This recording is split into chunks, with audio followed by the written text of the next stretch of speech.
When you get to the grape juice making phase of your grape growing season, the first thing you want to do is clip the grape leaves away from the grapes so that the sun can get at them. And once you've done that, you want to put netting over them as quickly as possible.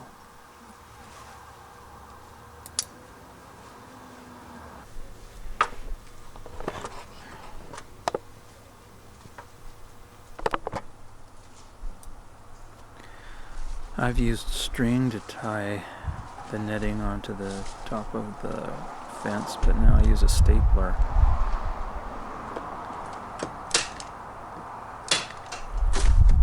There's two settings on the stapler. I find that the easy one is the one to use.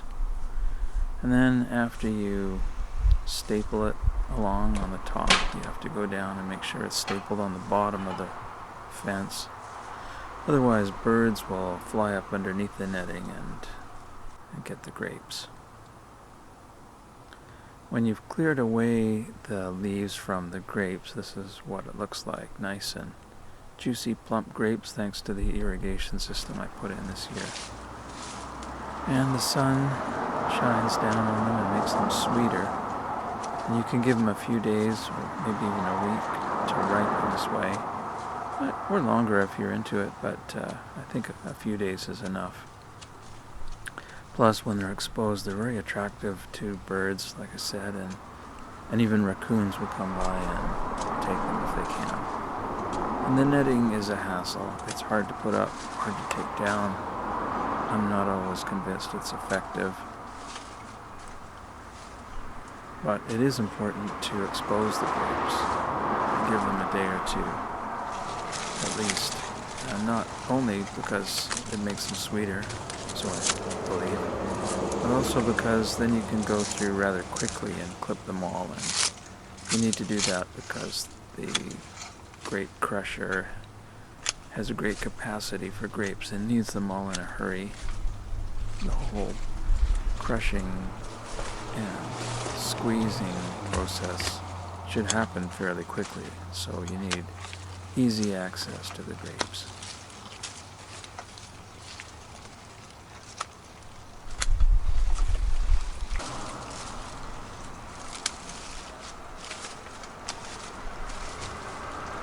It's quite a pleasant Zen-like thing to do, just up there in the quiet, clipping away.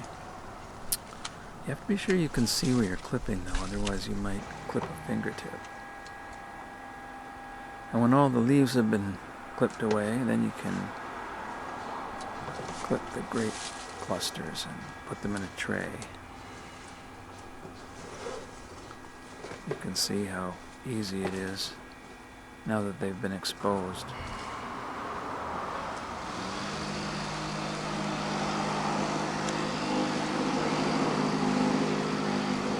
Not many grapes on the other side of this fence. I haven't been hard-nosed about keeping people away. In fact, I encourage them to have a sample if they're walking by, if they're asking me any questions about them. They're really not much use to you unless you have a whole lot of them and you've got a way to destem them and crush them.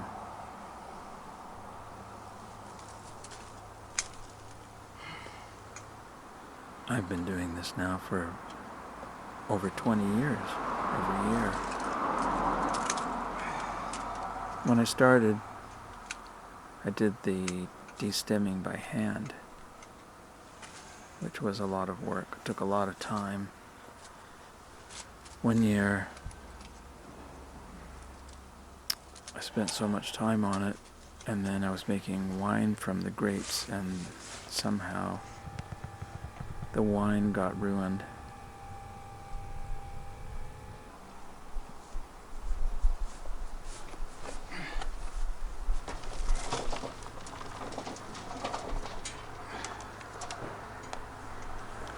A lot of wasps this year, more than earlier years. It's partly why I wore this lab coat and a hat. gloves. I haven't actually been stung yet, but you know, it's good to take precautions.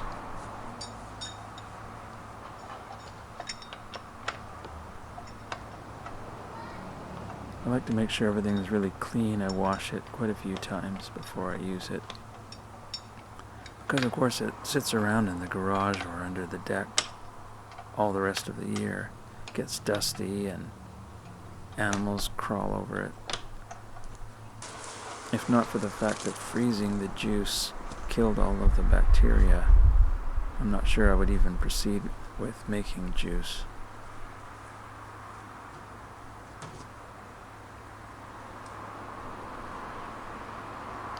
I couldn't find a tray that fit the whole length of the crusher, so I got 3 trays, and I'm glad I did. All I need to do at this stage is make sure that the lips of each tray overlap the lips of the other tray lip, so that nothing is lost between the trays.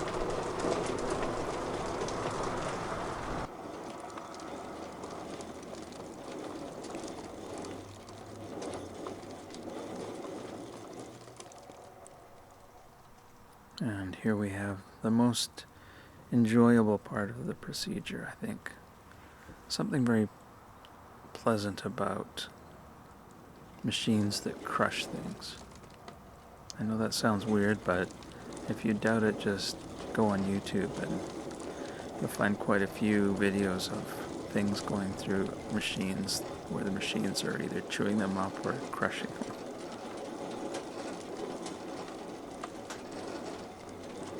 Not all of the stems are pushed to the end of the destemmer. A few get through with the grapes, and they've got to be picked out one at a time.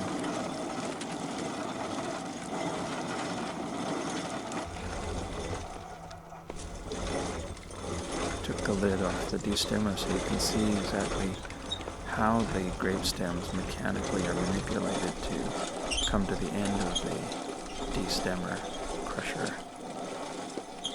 Before I had found this machine, I didn't get as much grape juice as I might have, because the stems would go into the press along with the grapes, and of course they would offer resistance to the crushing feature of the press. Resistance to the press. But having the ability to remove them from the grapes really lets me get more juice out of the grapes than I otherwise might have. The woman I bought this crusher destemmer from, I bought it used, told me that she and her husband didn't use a press. They just destemmed and crushed the grapes and then let them sit in a primary fermenter, fermenting away, and then I guess they would strain it.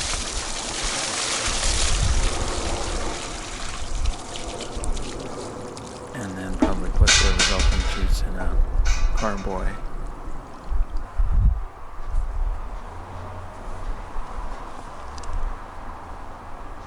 Grape juice is really sticky, so you want to put on some kind of rubber glove if you have to touch the grapes.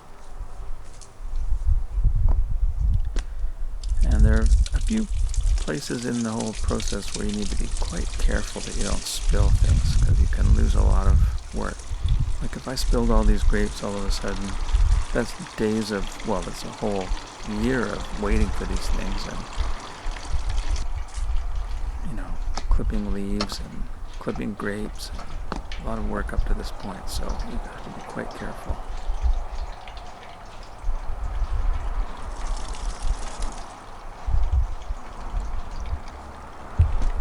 Once you start pouring the grapes into the press, the juice from the crusher comes right through the press and into the bucket. And I would say most of the juice is obtained that way. Maybe only a third of the juice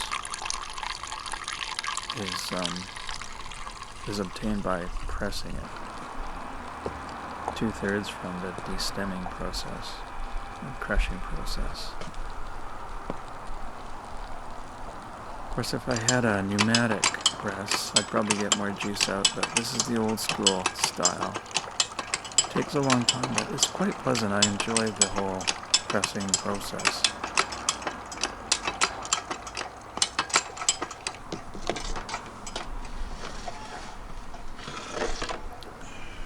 Wasps will fall or jump into this juice and drown there.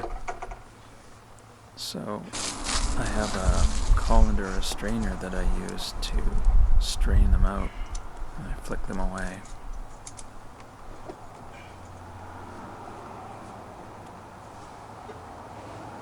These wasps are surprisingly robust. You might think they're dead. They might have been in there for hours and they're not moving. You flick them out onto the lawn and they start moving and then they'll fly away.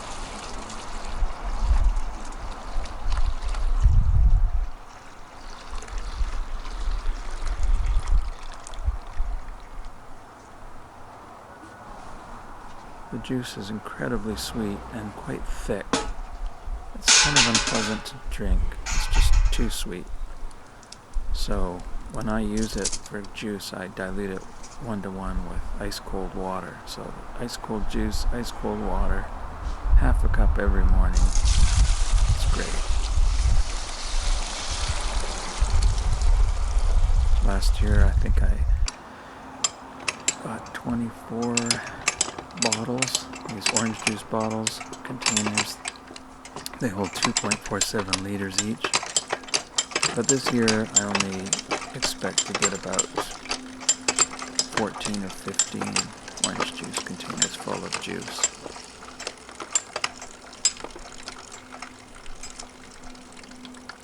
Not exactly sure why. I think it might just be because some of the vines are too old, or maybe I was too aggressive when I pruned last year.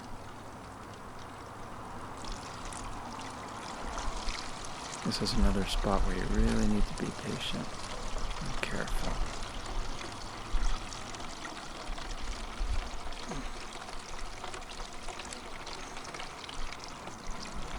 I need to leave a lot of room at the top of the orange juice containers because grape juice will expand in the freezer, and when I didn't leave this much room, it would come out through the top and make the interior of the freezer quite sticky.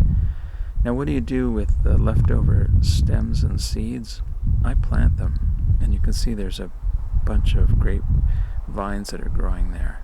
You can also see next door there's a brand new house being built, and it's quite large. It has 8 bedrooms, and someday it'll probably be like a rooming house or something, so privacy is going to be really important in the future. So what I'm planning is part of the boundary here will have a very high grape trellis, and the grapevines can grow up and afford some measure of privacy, at least in the spring and summer months, and the rest of the boundary will have tall cedar trees. So I just dig a shallow hole and dump the grape seeds and skins in it.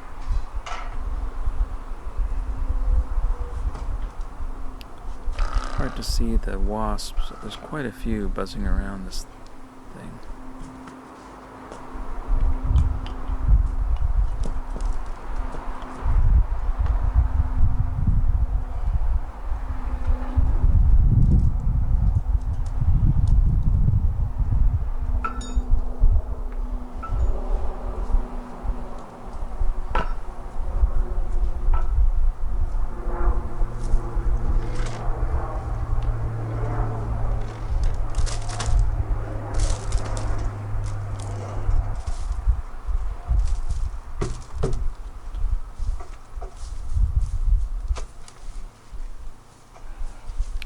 Go, cover them up. Hopefully they'll grow next year. Sometimes they don't really take. I'm not sure why. I had to do this for a few years before they started growing.